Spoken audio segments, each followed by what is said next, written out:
Guys, welcome back. Episode 16 of Take Flight podcast. Happy Friday to everyone listening and to all you guys. How you guys feeling? Whoop, whoop, whoop, whoop. Good. It feels like it's been a long time since we recorded, you know. Most people probably don't know, but Shuwel and I were traveling. So we had to record like back-to-back episode. I think it was one Saturday that we were up for like, what, six hours just recording? From 6 a.m., yeah. Just recording. So it feels kind of strange being back on the podcast, but it's nice to see you guys again. It's nice likewise. Nice to see everyone's face apart from P. I wish I could say the same, but that's what Making sure. So on this week's episode, we're going to be talking about mobile phones. I think it was a few weeks ago we were looking at everyone's, screen time and how long we spend on mobile phones. So this week we wanted to just go into a deep conversation on mobile phones. What are the benefits and disadvantages of mobile phones?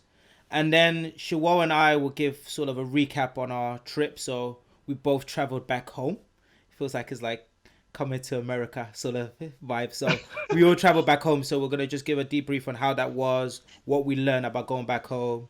And Shuwel's also got a book recommendation. So stay tuned and let's get started.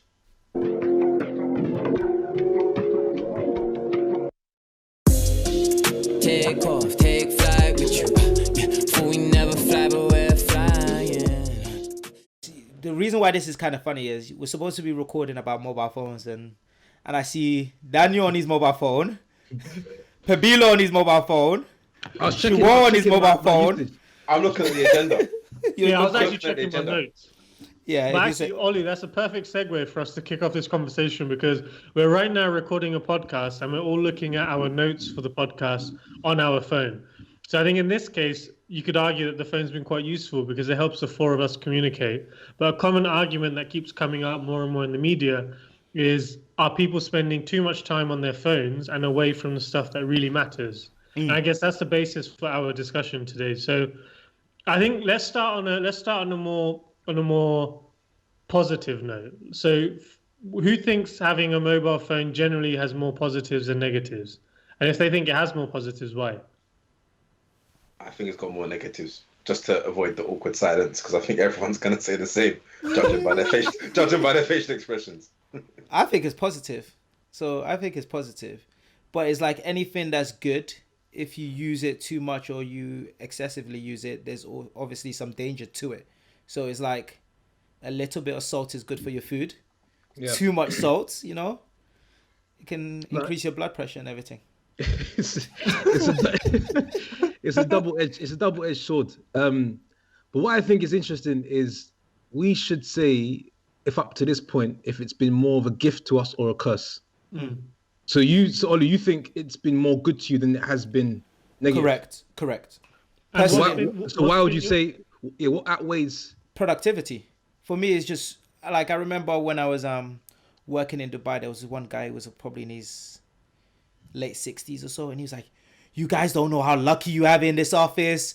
You know, when we used to do spreadsheets, we used to have to get pen and paper out, and like having technology, mobile phones has increased our productivity. That's for sure. If I want to get in my car and go somewhere, instead of me pulling out a map and left, right, I can put my Google Maps on, set it, and I'm on my way." So for me, mobile phones, smartphones, technology is always going to have that positive for me. There's obviously negatives to it, but positive in terms of productivity and making life easier or making us focus on other stuff so we don't have to use our memory on specific stuff. So like certain calculations, or not calculations or stuff, I can just Google it. Information, I can just Google it versus having to store and remember it. Just like university days, you know, when you used to just Google all your dissertation stuff. Imagine you didn't have Google, P. What would you have done then?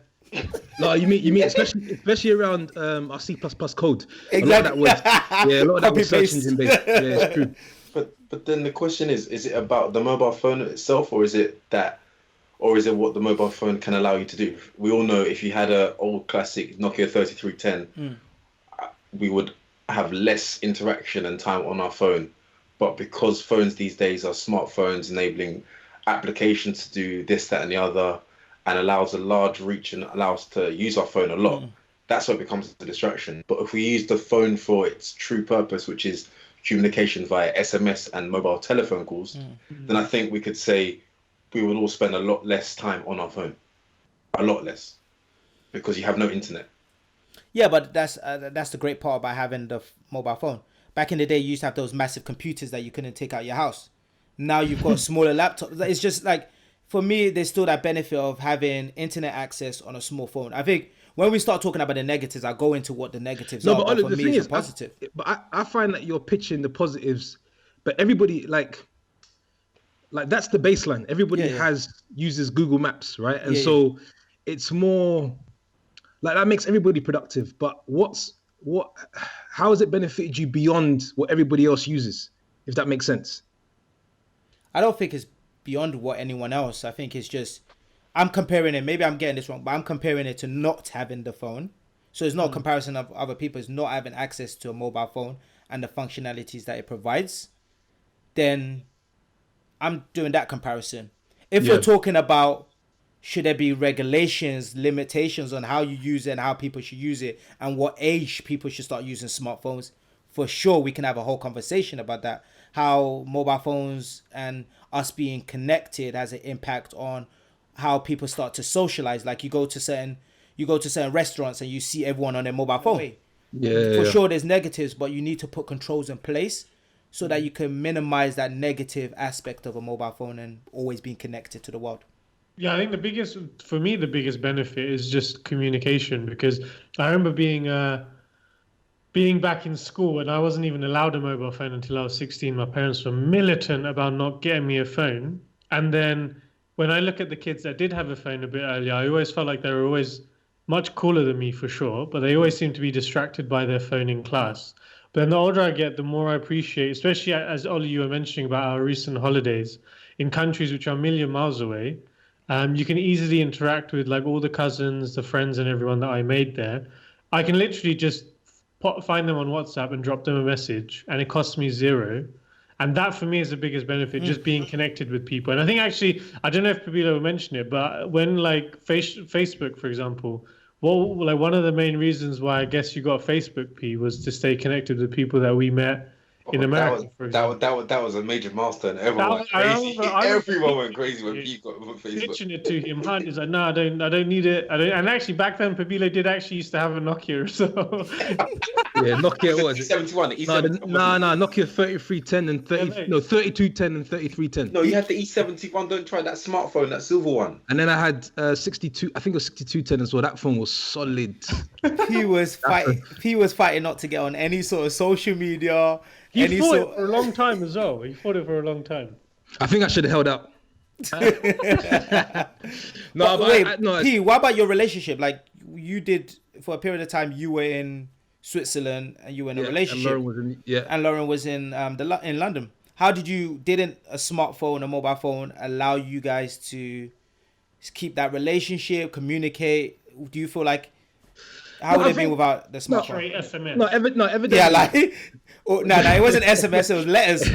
He was writing love letters. Emails. No, we used to communicate on emails back in the day when we was in school, because I ran up the phone bill at home, so I had to convert to emails.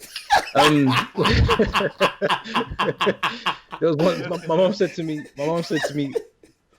to me, "Who's this number you keep dialing?" And I was like, "Oh, don't worry, man, don't worry." She goes, "You're on the phone for like 8 hours."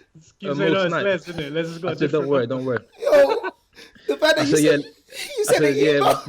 my boys keep changing their numbers. Anyway, so no, but the thing is, evidently, we can't discount the power of the mobile phone. Like if we think about the education that we can get on, you can flick on YouTube videos and watch a talk or a motivational video. The opportunity to connect with the world. Like there's no one. Like I know it may sound funny, but you can like the fact that you can just go into anyone's DM and message them, right? Just the ability to be able to connect with people around the world. But I think it's more like if I had to ask myself the question, has it been more of a help or a hindrance?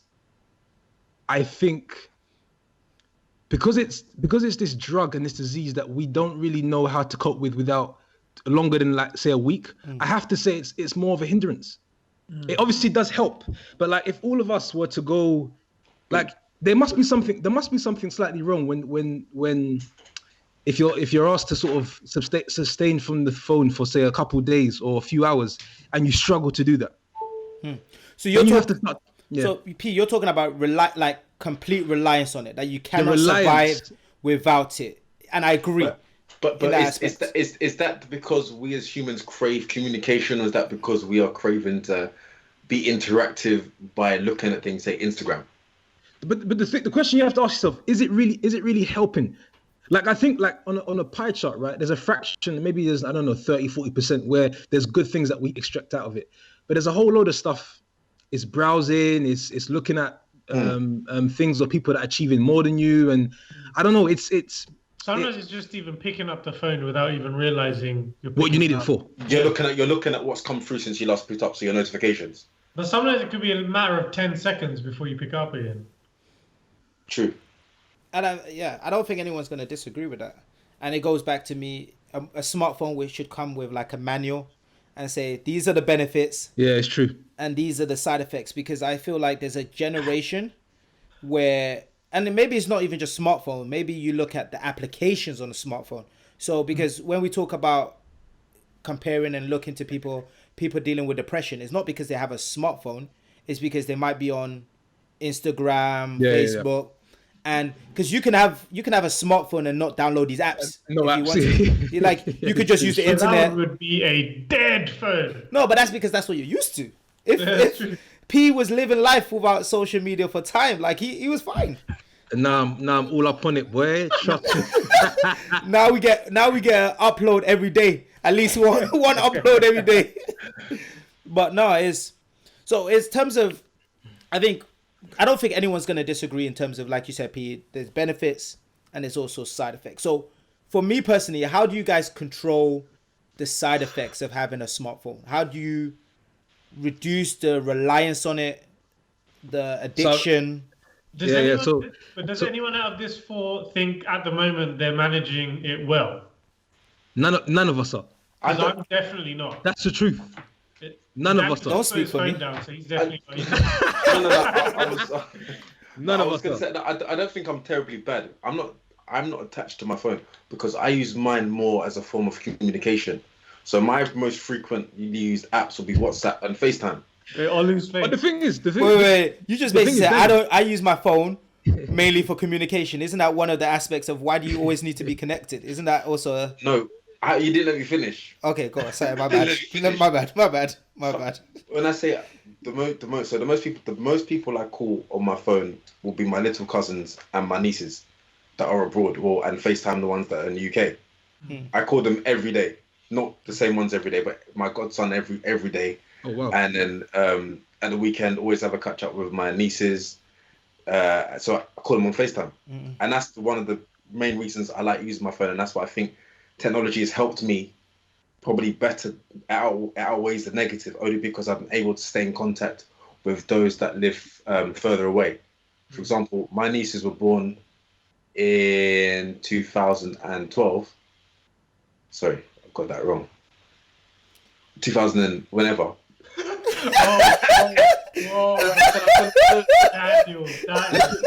Let's make sure we No, 2012 and 2010. But the one that was born in 2012, I got to see her. 2013, I went to see her. But I got to speak to the older one via FaceTime. So when she came, she actually knew who I was. Where did they live? Sorry? Where did Atlanta. they live? Okay, Atlanta. Okay, cool. No, that makes sense. Yeah, go ahead, Dan. No, I just said that helped. I think one thing we need to look at is the behaviors that you develop through overusing your smartphone. So do you guys, I don't know if you guys have a problem with this, but in the past you would have to memorize what's in the textbook. You'd have to memorize a set of numbers, right? If I asked you guys today, what's your wife or your spouse's number or your mum's number, you wouldn't know off by heart. I know my mum's number. Okay, I don't. The reason I know my mum's number is because I gave her my SIM card. So obviously I used to know that number. P, I know your number off by heart. Seriously? No. One. So the thing is, it's more around like that was gonna be hella awkward when he said that. Yeah, P was like, really? What I'm saying is, you go from a space whereby you taught yourself on how to remember, say, literature or long numbers, to now a space whereby you don't actually have the patience to want to memorize information. And another thing as well is the speed at which you receive it is also the speed at which it comes in and leaves. Okay. Like if you think about how challenging it can be to actually retain information today, because you're so busy consuming the next thing. Yeah. So, But I think it's the behaviors that. So Pete, in that first point that you're mentioning, because I want to challenge that, I'm saying, do you feel like it's you're not able to memorize stuff, or you're actually focusing on more important things to memorize? So instead of you like memorizing someone's mobile number, which is not really that important, you could use that memory space on more important stuff because you've got a mobile phone, versus having to remember the direction here, this. You can actually use that brain power on something else. I do agree with you, but there is also like I find that the memory muscle is weakened. Like I hear you're saying it doesn't necessarily, it's not so valuable to learn all the numbers in your phone book. Why would you need to, especially if you have something like a phone that has it all for you? But the muscle that goes into memorizing and storing information, I think weakens, because you're so used to taking stuff in. Like tomorrow, you're going to expect someone that you follow to release a new content. So whatever they said the other day, okay, I need to know what they need to. And so I think it's more paying attention to the behaviors that are cultivated from the smartphone. So you see, the crazy thing is like what you're talking about, the second, like your other point, I agree with you in terms of now that we're getting so much information in, it's like an information overload. So not about your memory. It's just like nowadays you open your phone and it's notification, this. Like our brain is having to process so much information.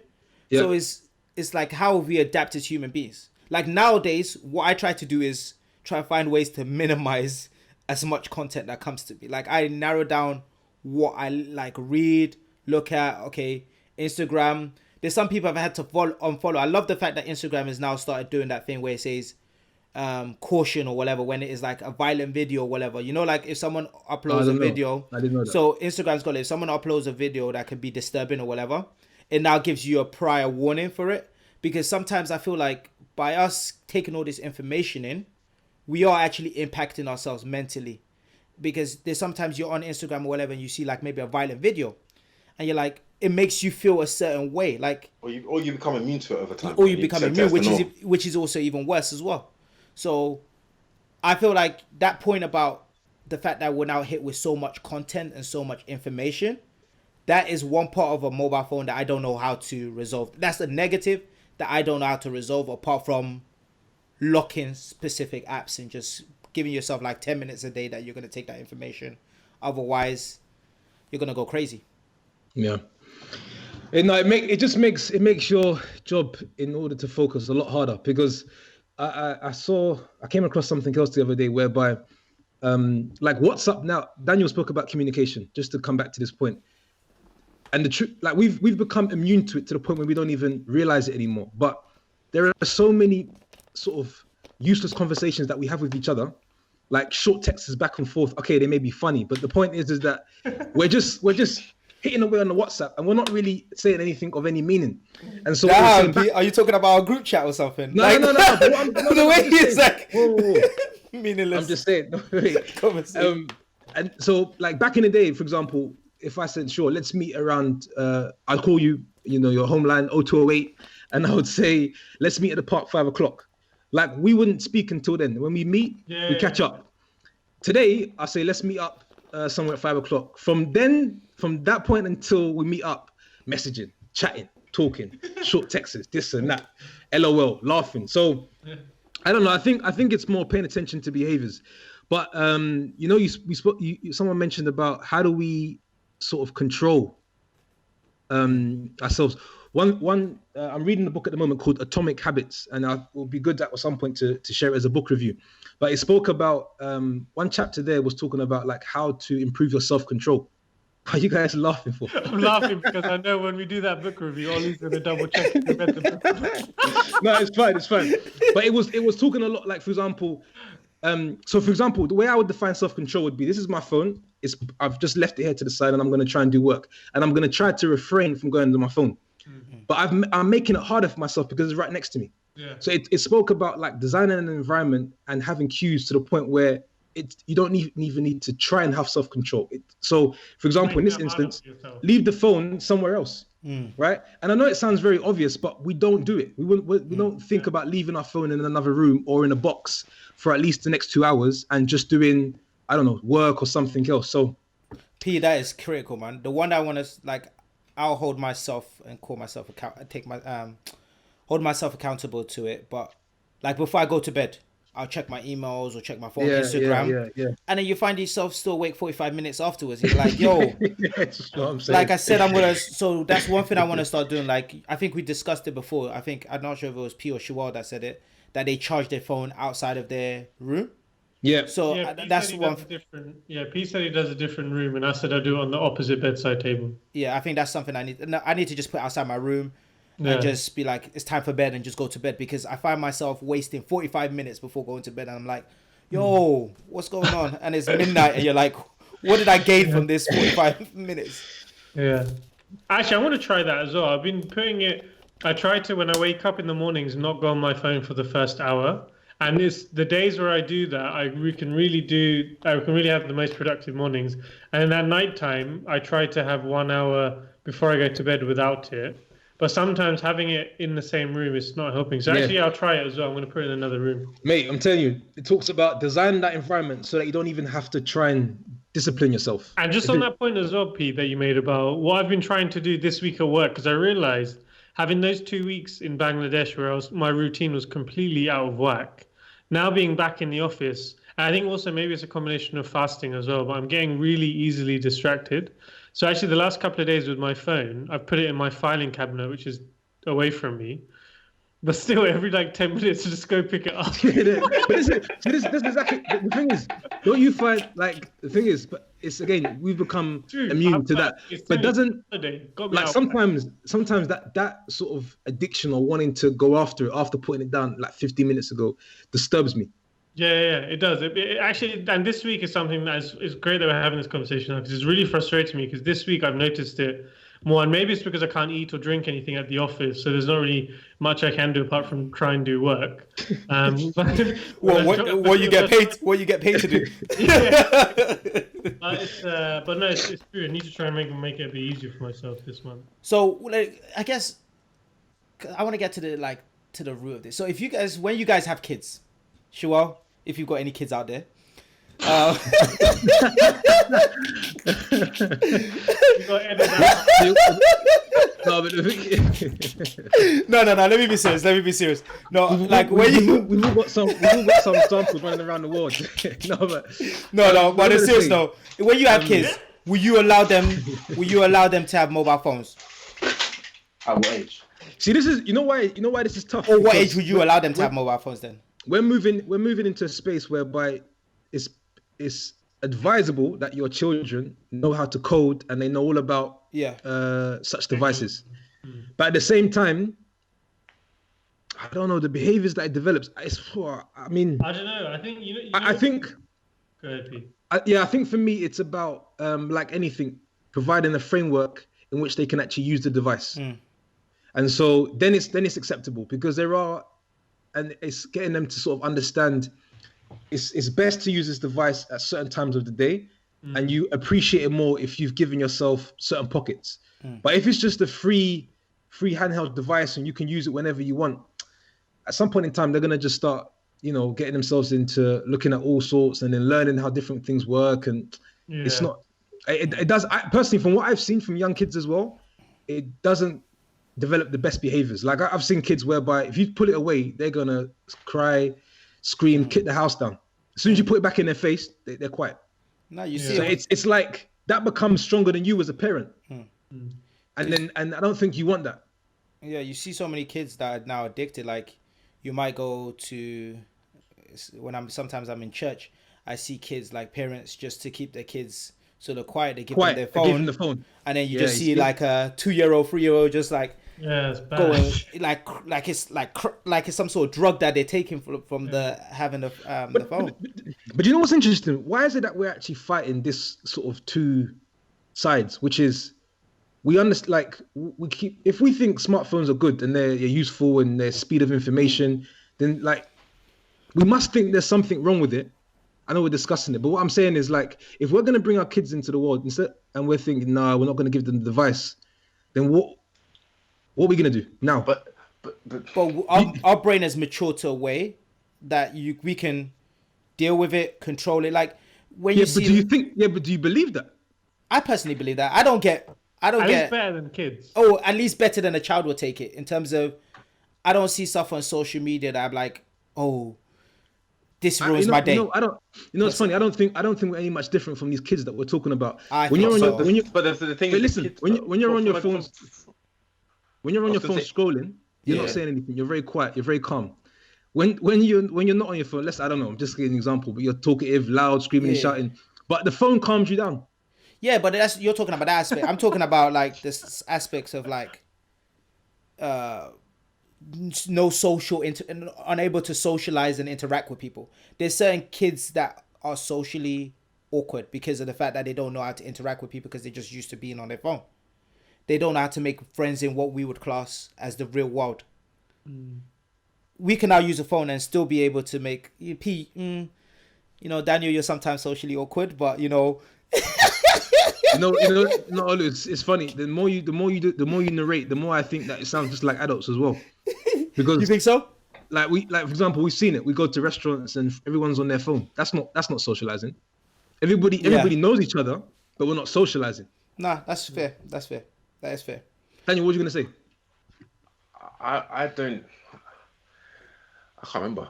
Now, big man, I've seen you on your phone scrolling because you're comfortable. No. Comfortable.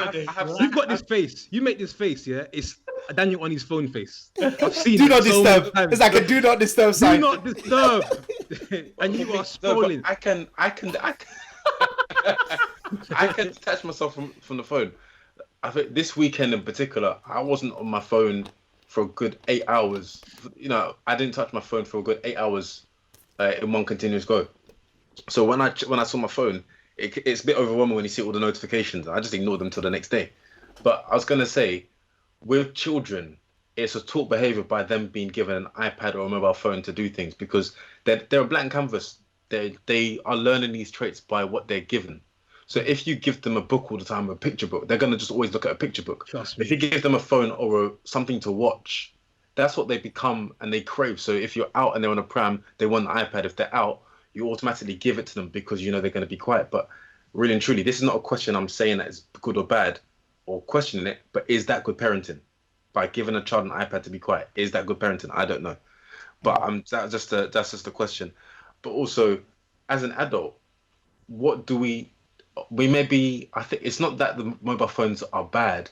Maybe it's the increased functionality of mobile phones that have made it more detrimental to our own beings, being we have less interaction and communication skills, we're unable to retain information and knowledge, we often become lazy rather than in the old days you have like an encyclopedia to look at. That's a big one. Everything's just Wikipedia or Olu's favorite, Google.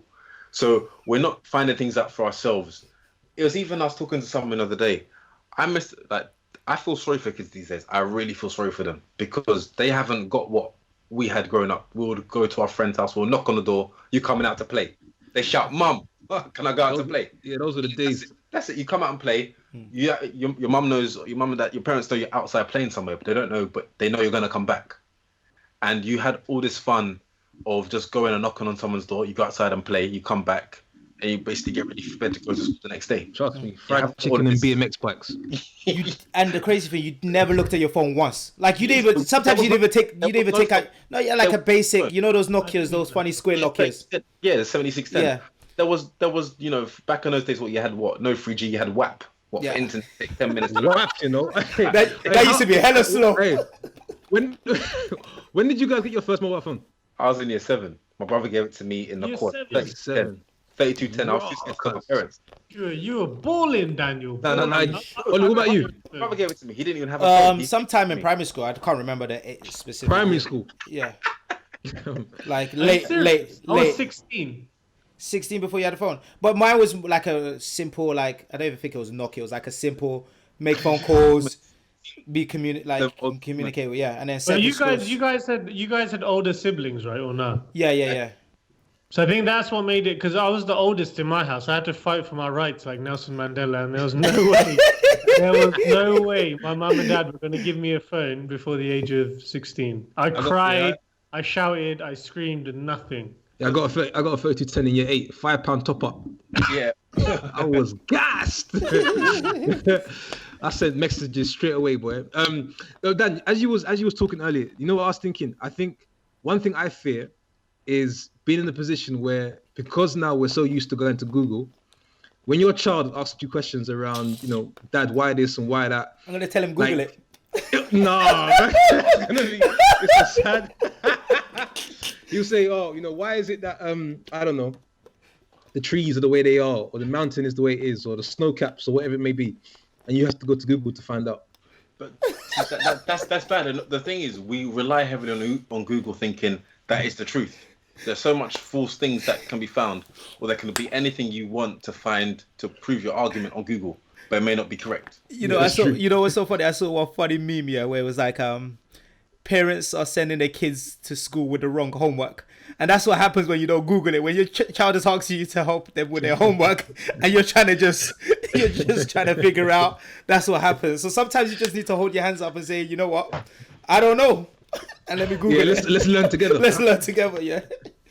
No, I think that's been a dope topic. Has anyone got anything else to add, or we can sort of move on to the next? You guys have any final tips? Yeah. My one thing is basically to create an environment which doesn't mean that, which basically prevents me from having to discipline myself. So looking to leave the phone in the corridor at times where I know I need to do work, or at times where I'm going to bed. It doesn't need to be in the sitting room or the bedroom. Because the funny thing as well is whatever I'm going to see now, I could see tomorrow morning. Yeah, and it won't actually change your day or outcome that much. Mm. Yeah, I think it's just making sure I have time away from it. So it's when I come home, putting my phone somewhere, not looking at it unless it's an emergency or just having time away from it is the key thing. I'm not the best at that at the moment, but yeah, that's something I need to work on. Like leave my phone at home, go for a long walk or something like that, just so that you can just feel connected to the world. So that's going to be my big thing.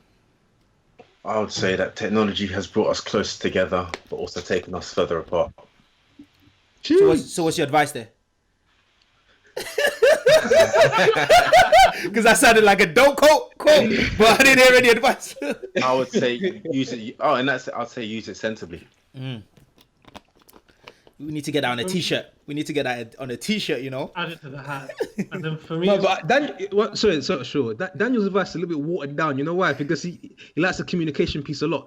Come on, Daniel. Give me a strong one. A strong one. I want a strong one. What? A strong tip. That is technology. A strong tip, but it's using in moderation. That's all it is. Because anything used excessively, whether it's good for you, will ultimately come bad. Mm. It's all in moderation. But everyone needs to find a balance, because I'm sure if they were to say, but how do you find your balance? How do you find your balance? If they were to say smartphones increase this XYZ on the effects of on your body, people would quickly drop the mobile phone. Mm-mm. Because we don't know the effects that mobile phone. Haven't gone into it, but the effects of the radiation that the phones are emitting, the microwaves, the waves that the phone emits in the house, and wherever it may be, all these, even they're talking about 5G waves. You don't know what the effects it has to our body. So what do you do so that you can manage it? So what are you doing at the moment to manage it? That's what I'm saying. He ain't. That watered down advice. He ain't. To manage it, I have allocated times when I use my phone throughout the day. Oh, like the screen. No, I don't use screen time. So on my way to work, I don't use my phone. On the way home from work, I don't use my phone. On my commute, I just don't use my phone. I always just look. I'm reading, but also it's funny. I observe other people on the train who are just engrossed, looking down at their phone, hurting their neck. Oh. One thing I say about the screen time, yeah. Do you know that if you're on a WhatsApp call, it will cut off the call? Yeah. I did it. You yesterday. What? I think it was What? on the phone. I was on the phone, and then because of the screen time limit, my phone got cancelled. Phone call. I said, what? I said, say what? All right. Sure. Shuwel, Actually, so The Messiah, the social one media thing- Messiah. Definitely not this week. One thing is, Pete just mentioned is screen time. So most iPhones, I think Samsung's will also have it. It's a free tool on phones that are built in nowadays where you can set a limit on certain apps. And I have a limit for social media specific ones, which includes WhatsApp, Instagram, Facebook, etc. So that's good. And then the other tip, I think I mentioned it before when we talked about morning routines, and I'll touch upon it later on in my book review, is try and be away from your phone for the first hour of the day and the last hour. And normally that helps set your day up well, and also helps you sleep better as well because you're not in front of that blue light before you go to bed. Dope. Cool. So next bit, now we shift to holidays.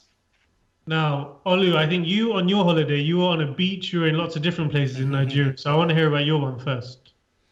So mine was a mixed one. So the reason I went back to Nigeria was for a funeral. But whenever I go back to Nigeria, I try to split it up. So I try to spend a period of time in Lagos, just catching up with friends. So went to Takwa Beach in Nigeria. So every time I go to Nigeria, I'm always telling my friends, I need to go to a beach. I need to see the side of Nigeria, Lagos that they don't show on TV. Is it summer there now or not? Yeah, it's extremely hot at the moment. It's crazy hot. So spent some time with some friends out there. They showed me around, showed me a good time. Then I went to Ibadan, which is where I was born and also where my grandma lived for the funeral. So it was one of those, like, she died at 96, so it wasn't really like a mourning experience, if that makes sense. Life. It was more like a celebration of life. So I stayed at my cousin's place, her and her husband's place, and it was just amazing. Like the celebration, being around family, being around my nieces and nephews, it was just so much love. So that was it. And then my uncle got quite a lot of businesses out there, so he's just established a farm out in Nigeria. So he was like, look, let me take you around, let me show you the farm that him and his wife have put together and built.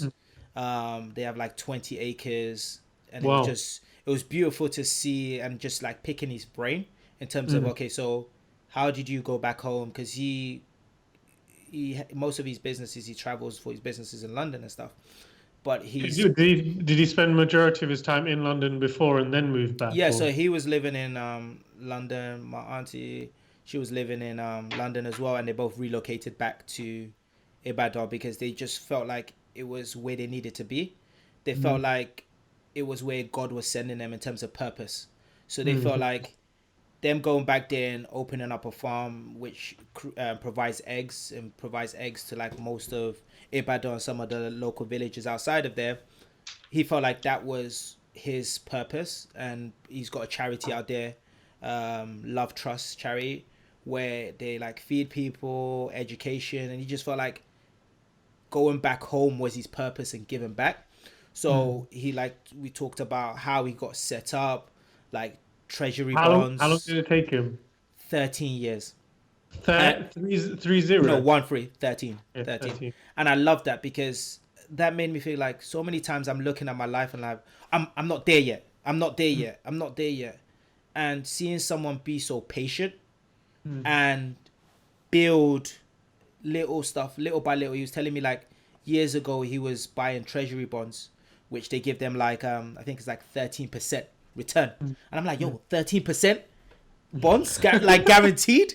And he was like, yeah, first he like invested in that for a period of time, and then he was like how he employed a bunch of consultants. So instead of him just saying, oh, I'm going to figure this out myself, actually studying, understanding all the different areas about buying, building, and owning a productive farm, which like his consultants that he still even pays, even though they're not like working on his specific farm, but paying them so that he can tap into that knowledge, be ahead of the game.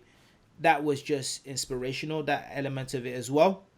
And then I ended up going back then to Lagos with my brothers, because most of the time they come to Nigeria is mainly just to see family. So I was like, cool, let me take you guys out. Let's have some fun. Let me show you the different side of Lagos and Nigeria. So it was just a beautiful trip. Lots of emotions, from the fun aspect of it to the emotional, obviously the celebrating my grandma's life, to also then the inspirational aspect of it, to say, okay, it's all about patience, thinking about the long game, and building day by day. So yeah, that was my trip. And I was actually wondering, Lagos, is that the type of like what's tourism like there? Like if I wanted to book a holiday and go there next week, is it the kind of place where I could go and there's things as a tourist that I could do, or is the tourism industry growing? Or... Don't go by yourself. Nah, that's not true. Shuwel, I'm playing. watch all the Nigerian listeners, yeah, go in Daniel's comments and put a Nigerian flag so that he can, so that he knows that he needs to stop sending for Nigeria. Nah, joke. I know you're playing, but no, I think it's if you want to have a great time in Nigeria, I would say you definitely go with someone that's from there. Just because there's ways, and Daniel, you can probably chime in on this, but there's certain ways of navigating. I'm sure it's exactly the same as when you go back home. Like for you to truly enjoy it, you want to know someone locally so that they can navigate the infrastructure in terms of commuting and driving around. I would say is the most frustrating part of Nigeria for me. The traffic. Lagos, now you've got Uber, so even I was able to just get in an Uber, drive around. But the traffic, sometimes the roads, especially when you leave the island area, can be very bad. So, but yeah, I would say tourism is good out there. Like people go there. Abuja is also a really good place in Nigeria that a lot of people go and travel there. I've got. Mate, I'll be down. Next time, if you go next year, I am down for going. I know one guy that wants to go end of this year. They've got this. He wants to go Ghana. They've got this thing called Afrochella. It's supposed to be like the African version of Coachella. Yeah. And it's not like the Fire Festival. This is year 2. So it actually exists. And it's not like... When is it? It's in December period. Right. So he wants to go there and then go to Nigeria as well. Like if you go to Lagos and like end of the year, it's the best time. Cool. Best time. But what about you? What about your trip? How was yours? So I went to Bangladesh, and for me, this is the first time I've been since 2005. So the last time I was 15 years old, and now I'm 28, going to turn 29 in a few months' time. So for me, the whole trip was, I loved it. It exceeded my expectations, and I came away feeling like there was lots of different feelings. I think the first thing for me was a massive sense of gratitude.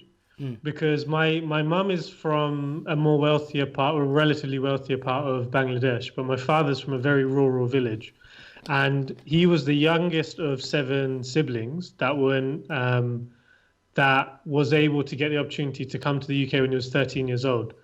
Now, when I'm there, none of his other brothers or sisters, so my uncles and aunties, none of them got the chance to come to the UK, and none of their kids have been able to have the opportunities that I have had of going to the school in the UK, going to university in London, etc. Now, when I was there and I was spending time with my cousins, seeing the life that they've had, some of the challenges that they've faced, I was sitting there thinking, A, I can't believe how friendly these people are to me, considering I've not really been part of their life as much the last 14, 15 years. But B, seeing the life that they're living, that could have easily been me in their shoes. And if I think about the last 15 years, all the amazing things that I've been really lucky to have based on my parents' hard work, I would never have been able to do that just completely on a stroke of luck because of who my dad was versus one of my uncles or aunties. So that was the biggest thing for me, is just having this gratitude of how lucky I am and how the amazing opportunities I've had. And then that actually was the second thing where it helped me become more motivated, in the sense that there's so many people back there, like a whole village of people, that I can really impact and make their lives really significantly better from very small actions. And I was telling Pabila the other evening, now when I went there, I was planning to only spend not that much, actually. But when I was there and I was meeting my nephews, and these are all young guys who are going to school and etc. Their mobile phones that they had, for example, were whack. And they were telling me how to help them study better, if they could have better phones, they could connect with their friends. It's funny we talk about this on this episode. So I actually got 4 of them new mobile phones. Then one of my... Were those 4 new iPhones each? No, iPhone Samsung each. Actually. Samsung, What? because iPhones aren't so big. S10. Another one of my nephews who was working out there, every day he was having to get a taxi to and from work, and he's now a pharmacist. And when I went with him a couple of days to his shop that he was working in, and I saw the commute that he had to do. Now, it's not substantial, but a lot of his other friends, they already have transport. They can get a motorbike to work. So after seeing him and following him to his office for a couple of days, I actually ended up buying a motorbike for him because I knew that it would make a big impact in his life and he can get to and from work a lot easier. And he's actually helping my uncles and aunties a lot more. So it made me realize that these small things that I'm spending money on in the Western world, on myself or my immediate family, I could use that money over there and help a lot more people with even less money as well. So that was something that I really, it gave me that motivation to ensure that I keep working hard. Sure, you know what is so crazy, yeah? You're gonna get so many DMs from random cousins or fake relatives like, hey, Shuwel, man, it's been a long time. Sorry I didn't catch you up when you were back home, but, you know, man needs... My rule is if people are doing really well and they're focused on education or they're building a career anyway, then I'm happy to help. Because because ideally you can be the accelerator that they need. And I realize for a lot of these people, you're just, for them to interact with you, you're basically the hope for them because it shows them that there's opportunities out there. And if something good comes up, then they can reach out to someone that can really push the needle for them. So very lucky, the first point. And second is gratitude and motivation. And actually on the third point is just opportunities. So I think, Olu, that you were mentioning about your uncle and his farm. So on the flip side, I met some uncles on my mother's side of the family who are building 10-story apartment blocks with each story with 3 apartment units. They bought like shopping malls that they're redeveloping. So I saw a completely different side of Bangladesh where I also spent a couple of days in the capital. And this growing economy is the 3rd biggest economy. Sounds like I'm just plugging Bangladesh hard right now. But there's lots of growth. And I can imagine Nigeria being exactly the same. So now after those 3 points that I mentioned about the gratitude, super motivated, and the opportunities that they have, I'm actually hoping that I want to try and go back every year and keep these roots that I've made intact because there's so much opportunity out there, man. And there's a lot of people that you can help and that actually want to help you do well as well. So sure. So what do you like about it? Because I think we both, and there's probably things that we saw that we both didn't like or appreciate when we went back home.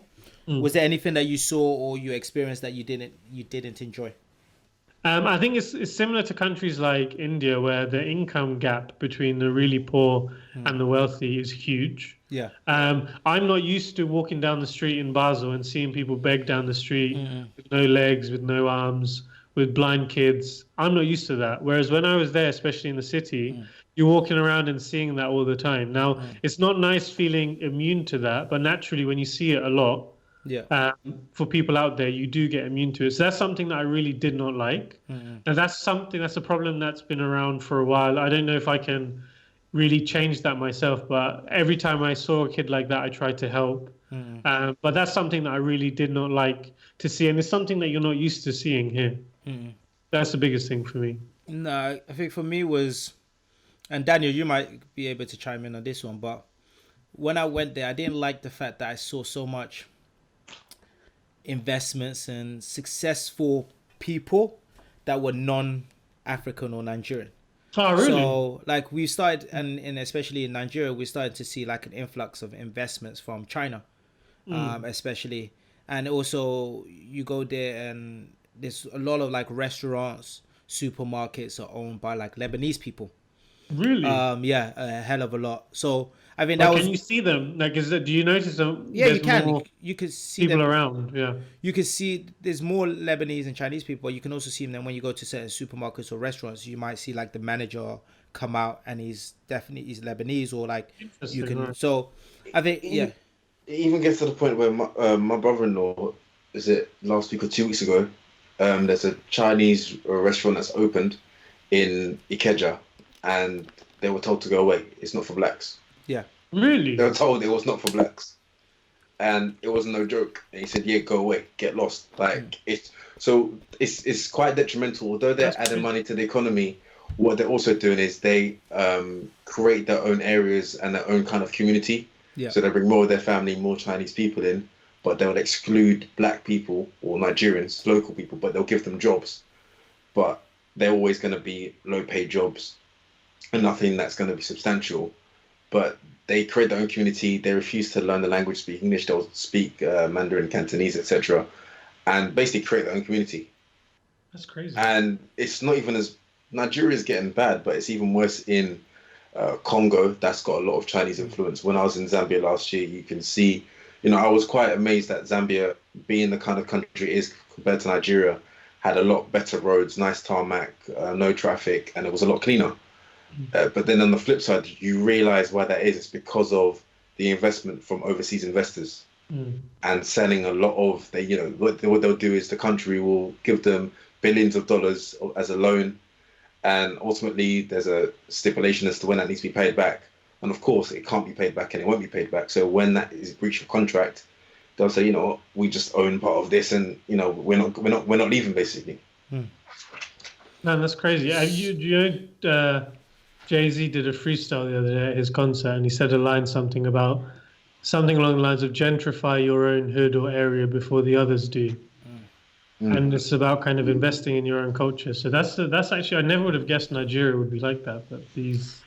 So that's just one area that we just need to be careful about. And as a country, yes, you want the investment, but there needs to be laws in place so that countries don't take advantage, and you make sure that there's partnerships with local people. Do you also know what that? Do you also know what that is? It's because those in power and government are making these deals, and they're going to obviously take the backhand, get the money, and of course it doesn't affect their generation. It's generations to come, a bit like Brexit. But anyway, we digress. But no, that's dope. Why don't we move on to the book recommendation? Because I know but I enjoyed the trip. I recommend anyone to go to Lagos. I'm down. Next time you go, if it's like a type of holiday trip, Olu, I would definitely join. But you didn't ask about my trip. Where did you go? I went to Blackpool. Why are you mocking me? I went to Blackpool. How was Blackpool? Oh wow! Yeah, I went to see Blackpool Tower. Have you been to Blackpool before? No. Exactly. So don't try. Olu's not trying to go either. Yeah, it's not my list of places to go. Blackpool Tower. Okay, cool. Never mind. Anyway, let's move on. Okay. Cool. Book review, yeah. So Olu, don't start sending shots at me like you did with Pamela in the last episode, right? I'm pre-warning you, and it's on the audio. So. Right, so the book that I'm talking about, and it kind of summarizes everything that we're talking about today, it's called The Miracle Morning. I don't know if you guys have read it. It's called The Miracle Morning by Hal Elrod, and it's the 6 habits that will transform your life before 8 a.m. Now, I think we've spoken a lot about morning routines, and I think we've spoken a lot about how to do it properly. I think for me, this book was great because of the timing of it, because I read this while I was on holiday in Bangladesh when my routine went completely out the window. Like, I would go to sleep late, wake up late. The first thing I do when I wake up is go on my phone. Then I rock out to the living room. My grandma's making me breakfast. It's an unhealthy breakfast. It's just a terrible routine from start to finish, no exercise. But this book basically reminded me of the importance of the morning routine. What I love about it is it gives you tangible steps on what you can do to wake up and be productive. And he basically ties it around the story of how he nearly died in a car crash, and how after his car crash in the recovery, he tried lots of different things, but nothing really got him out of his depression and into a better mood until he adjusted his morning, just starting off by running in the morning, which later turned into him building a better routine and then ultimately creating this book and becoming a very successful person. Now, a couple of tips that I wanted to share, which I thought were very, very cool, is one principle of it being kind of mind over matter. Now, I think, do you guys know actually, let me ask you guys a question. What's the average amount of hours sleep you get a night? 7 to 6. 5, 6. 6, 7. 6, 7. 6, 7. P, what's yours? Yeah, about 6. 6, yeah. And do you guys know what the recommended amount is? 8. No, I think 8's too much. 7. I think I think depending on which article you read, it can range between 7 to 8. But what he did is told you. So he did an experiment. Chill, big man. So the experiment that he did is rather than focus on the hours of sleep, he focused on his thoughts before he went to bed. So there were some days where before he went to bed, he set himself to have 8 hours of sleep. And before he went to bed, he said to himself, okay, I'm going to have 8 hours sleep, but this isn't going to be enough because I've had such a tiring day. And lo and behold, he goes to sleep, wakes up after 8 hours, and he's still feeling tired. He did that all the way down to, I think, 3 or 4 hours sleep. So one night he was saying, look, I'm so tired already. Well, I'm going to get 3 or 4 hours sleep. Woke up the next day and he was tired. Now he flipped it, and then what he did is before he went to sleep, even though he only allowed himself to sleep for 4 hours, he said beforehand, I'm so grateful that I'm getting these 4 hours sleep because it's better than 3 hours of zero sleep. And then when I wake up, I'm going to feel refreshed. Then when he woke up the next morning, he actually felt less tired than he did when he had 8 hours sleep, telling himself, oh, I'm going to be knackered by the time I wake up. So the key point that he was trying to say is the point and the message that you tell yourself before you go to bed, no matter what hours of sleep you're having, can have an impact on your mood when you wake up. Because typically the last thought you have when you go to sleep tends to be the first thought you have when you wake up the next morning. That was one of the points, and that actually led to a section where this is very easy 5 tangible steps on how to have a better morning. So the first one, as I mentioned, is set your intentions the night before. So this is probably the most important step. Before you go to bed, try to give yourself positive thoughts. Tell yourself that you're going to have enough sleep and you're actually genuinely excited about the sleep you're going to have.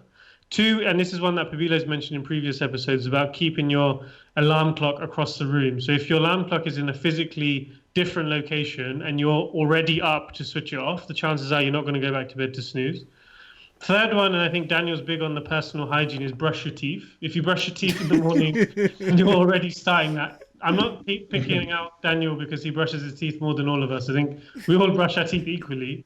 But brushing your teeth in the morning does wake you up, especially first thing after you're out of bed. The 4th one is drink a full glass of water. If you hydrate yourself in the morning and you set your digestive system kind of on, this also is more inclined to wake you up. And then the final one is your first outfit of the day should be your workout clothes. Because at least once you've exercised, you have to give yourself the right of earning the shower rather than just getting a shower in the first place. So these are the 5 very tangible steps.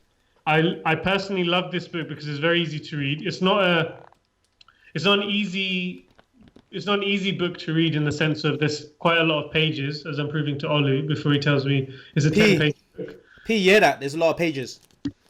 But you can speed read this. I read this in one 2-hour flight that I was on. So I read it in the whole flight, and I've got lots of post-its as well, just to prove to Olu that I read it. No, you definitely need to upload those tips because those tips sounded actually dope. So I think you need to upload on the Instagram page. Just remind us. I'm going to post it on my own Instagram page because I haven't done it for a while, and I'm going to post it on Take Flight. The Miracle Morning. Miracle Morning by Elrod. Dope. So apart from I guess the tips that you've mentioned, do you what didn't you like about the book? I guess it would be what do you feel like is missing in terms of the morning schedule? There's nothing I didn't like. For me, it was the perfect reminder of everything that I haven't been doing during my time in Bangladesh. So it gave me the jolt that I needed to be okay. And also, I think we talked about it before, with routines, they go both ways. So if you have a good morning today and you have a good morning tomorrow, the effect, it compounds. Also in reverse, if you have one bad morning and then it turns into 2 bad mornings, and then you're like, do you know what, let me have 7 days where I just wake up a bit later. I've noticed myself that my focus changes, my mood changes, my body fat percentage probably changes as well. And I'm not feeling 100%. So for me, it was the best reminder. I would say though, if you're already operating on a very good morning routine, reading this, you're not going to really learn anything new. For me, it just came at the right time where my routine was just off whack, and it just gave me the reminder and kick that I needed. Cool. So I'll probably get you. Actually, no, I'm not going to buy you a copy. I'll buy a copy for anyone that tags us in the stories this week. No, dope. So really appreciate that book review, Shuwel. So I guess that's the end of episode number 16. Man, what an Daniel, making progress. Daniel, your turn. Yo. Have we received any emails? Or no? No emails? No emails, but have you all enjoyed that activity on our Take Flight podcast page? I've been loving the Instagram page. I'm not gonna lie. It's been a lifesaver, Daniel. Not gonna lie. So wait, now that Shuwel's back, does he get it back or is he be kicked? I'll finish off this week, but I'll finish off, and then I'm gonna pass it over back to Chief Marketing and Communications Officer. Daniel, you was on a roll though, but all right, cool, no problem. No, I don't want to. I don't want to do your duties whilst you're back. It'll be unfair. But Ramadan is until the end of May, so I'm just saying. But let's talk offline. Dope. Daniel, your liner. Oh, sorry. That's what I was waiting. I hope you've enjoyed the episode. If you have any feedback for us, feel free to DM us or comment on a post on our Instagram page, which is @TakeFlightPodcast. Alternatively, you can email us at takeflightpodcast@gmail.com. Have a great Friday. Have a blessed weekend. We'll see you next week. Take care and God bless. Pow.